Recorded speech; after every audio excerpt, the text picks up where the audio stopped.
Robert, let's start with Roe v. Wade being overturned. Majority decision. Hold on. Which one was 6-3, 5-4? This one was 5-4. This was basically it was 6-3 as to affirming the statute, 5-4 as to overturning Roe. Okay. What is the dissenting opinion as to why not to overturn Roe? So Roberts didn't want to overturn it, frankly, for political reasons. He didn't have a lot of good legal arguments. And the dissent, is a strong believer. They like abortion rights and they want to keep them. And that's it. I mean, they didn't have the best legal argument. They had to concede a lot of things that was referenced in the majority opinion. Okay, now, I guess this is going to be my question. The bottom line of the decision, abortion was never a right in the Constitution. It was never a constitutional right. It was read in the privacy provision. Some chat's coming. I'm going to flag this. It was read in the privacy provision. Now, Nate Brody, lawyer, former cop, also used to teach law, made the good point and make people, it's the right point, is that a lot of rights are not specifically in the Constitution, but are read into it. What was the problem in reading into the Constitution abortion as a specific right versus a number of other rights which the courts have recognized exist under the Constitution despite not being specifically enumerated in the Constitution? So the simple version is that in order for there to be an implied right under the 14th Amendment, to be part of the liberty defined under the 14th Amendment, and Thomas, by the way, would find no rights under that. He would say any rights need to be under the 9th Amendment or under the Privileges and Immunities Clause of the Constitution instead. That's why he wrote a concurring opinion on the case. Didn't limit the legal effect of the decision. It just made that clear. But in order for it to be an implied right, it needs to be rooted in the tradition and text. It's not anywhere directly or indirectly in the text. So that means it needs to be robustly found in the history and tradition. At the time the 14th Amendment was added at a minimum, arguably, if it's relying upon some other constitutional provision for the 14th Amendment's definition of liberty, then it needs to be at 1791 when the Constitution was passed. The goal here is twofold. One is to respect those people who passed it at the time, that nothing that they didn't agree to is included as a right when they didn't agree to it at the time, or wasn't considered a right under the 9th Amendment or the Privileges and Immunities Clause either.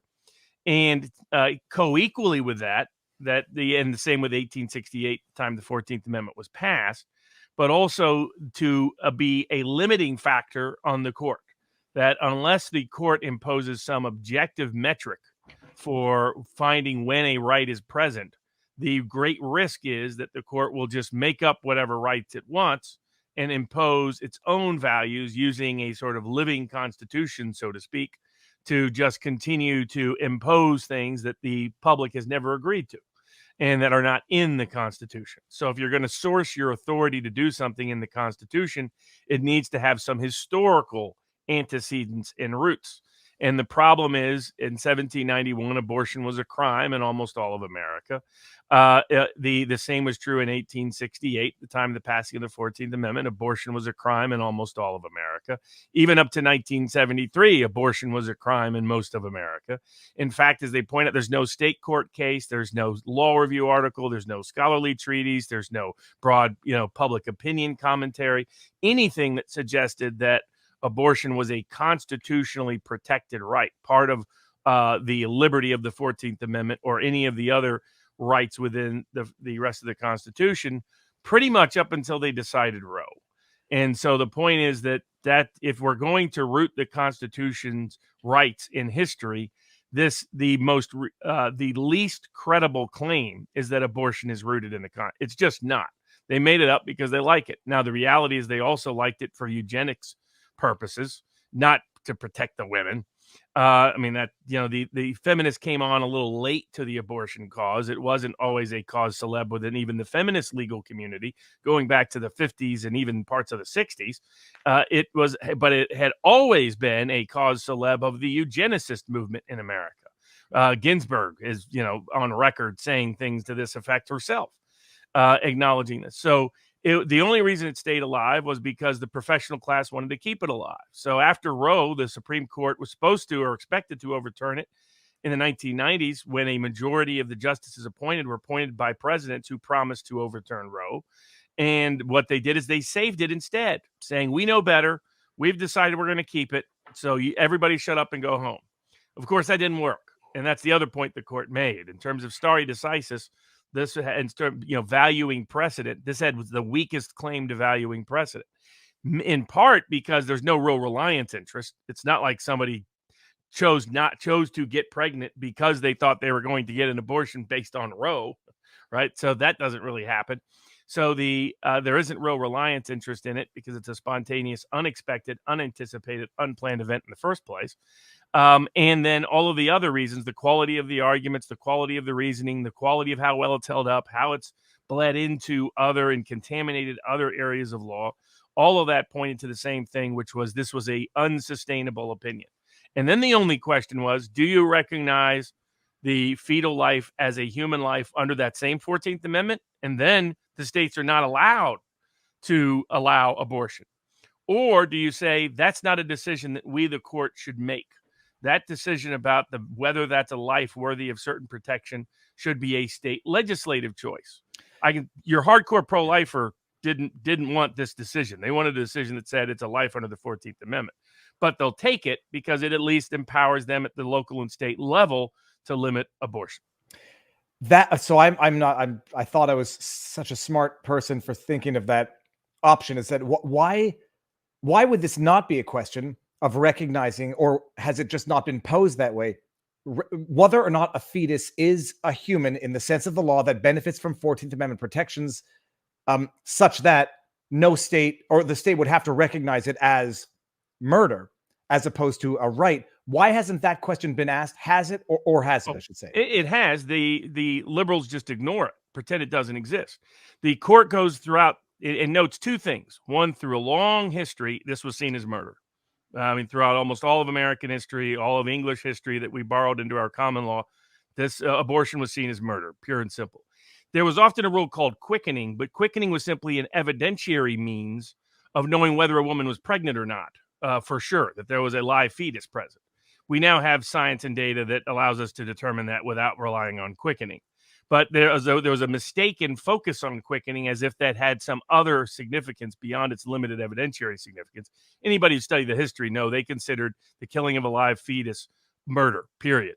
So that was where all the history was. And that's why, but they didn't want to talk about that. Like, one of the other key points the court repeatedly made was, like, the media misrepresentation about the case is that, one, it's a federal ban on abortion. It's not. It's now up to the states whether or not what limits they want to impose or not impose. All such limits will now only face rational basis review, and the court listed a whole bunch of factors that can be considered in limiting abortion in that context, which basically means the states can do whatever they want on the issue of abortion going forward. But it's not a uniform federal rule either way. And the second part was the court emphasized over and over again how unique this was, that unlike same-sex marriage, unlike same-sex behavior, unlike birth control, unlike every other decision that concerned privacy, as an example, where it was extended to protect family and intimate relationships, interracial marriage, for example. Unlike all of those cases, what is distinct and unique about abortion is the impact it has on another life. And that whether or not a state has a right to give value to that other life is the core key constitutional question. And that removes it from all those other cases. The court said about a dozen times. I put up a little law school version of the case at vivabarneslaw.locals.com that people can go into. It's about an hour long. But they repeat over and over and over again, rebutting the media lie and some of the social media lie that this now means the end to all forms of privacy and it's going to impact a vaccine mandate. No, it doesn't, because in every single instance, they said what's completely unique about this is that this guarantees the death of another life. There's no other context where that's true. And they said repeatedly, this case has no bearing whatsoever on any of those other cases. None. So is there no pro-life advocacy group that specifically took the question to recognize a fetus as a human life? Oh, yes. They've been doing that repeatedly all the way through. But it was clear that the court was never going to go that far. They were not going to constitutionally ban abortion. that Well, they had. or constitutionally ban it as of a certain date, where Sure. you just Or can't. yeah, I mean, basically the question became, is this a court question or not? And the court determined it's not a court question. They're doing this in a lot of contexts. I don't like a lot of the consequences of some of their decisions. In some cases, I don't like their policies or thinking either, but they're being pretty universal, especially this term. It's unless it's clear in the Constitution's history, unless it's clearly laid out by the legislature, they're not going to create new law, new rules, new restrictions, new rights. And if there's a right that was created by the court, even Miranda, they're not going to consider it a right unless it was clearly defined as a right and described as a right and understood historically to have actually been one. And so that combination is a pretty consistent set of policies that just had this particular consequence, and probably the most consequential, at least in terms of the public's perception, Supreme Court case maybe since Brown v. Board of Education.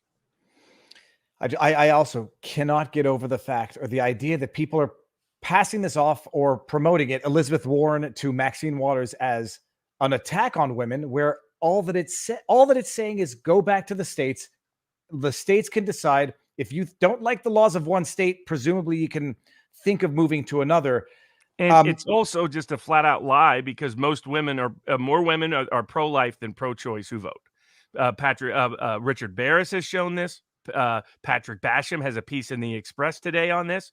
Overwhelmingly, the group of people who care about abortion enough to vote on it alone are pro-life women.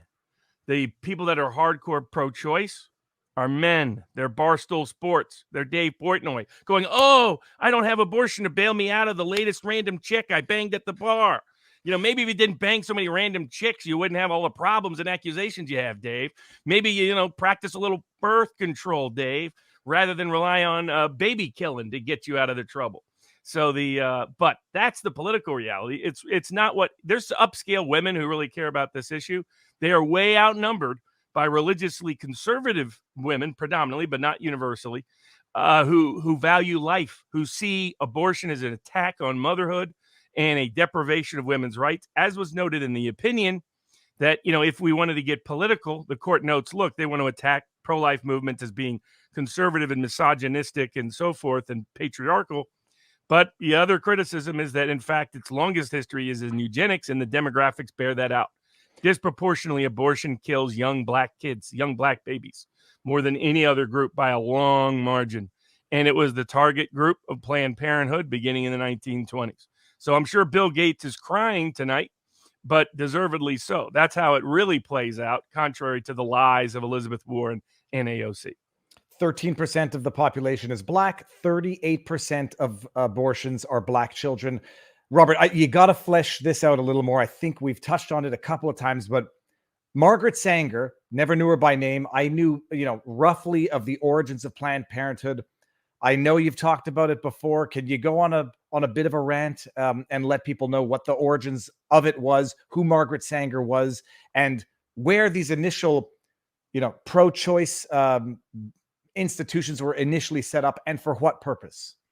Yeah, I mean, they are population control instruments. Planned Parenthood has always been obsessed with limiting population. It's kind of like, Bill Gates's favorite recent drug, little concoction that's out there and about, that seems to be having the same effect. If people have been studying the data is coming out of the United States, data is coming out of Germany, data is coming out of other countries, Switzerland, where there's been a sudden, dramatic, unexplained decline in pregnancies. And it corresponds to when a certain drug got mass introduced in the public. People have identified, Bill Gates is open about this. He's obsessed with controlling the population. Malthusian beliefs about controlling the population.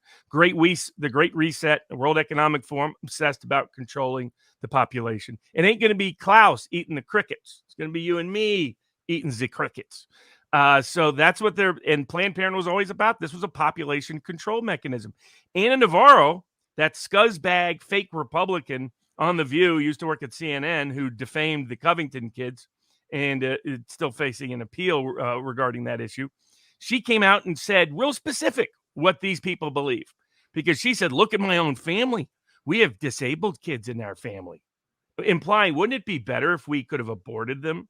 Can you imagine somebody attacking their own family members for considering them lesser than? That should tell people exactly who these people are and what they've always been about. And that's the real agenda for abortion. And all these companies that won't give you maternity leave, but they'll make sure to pay you for your abortion. It's not about protecting women's rights. It's about eviscerating motherhood, which is an essential fundamental aspect of women's rights in America. And that's why it's going to be a net winner, contrary to conventional wisdom, for the Republicans come November.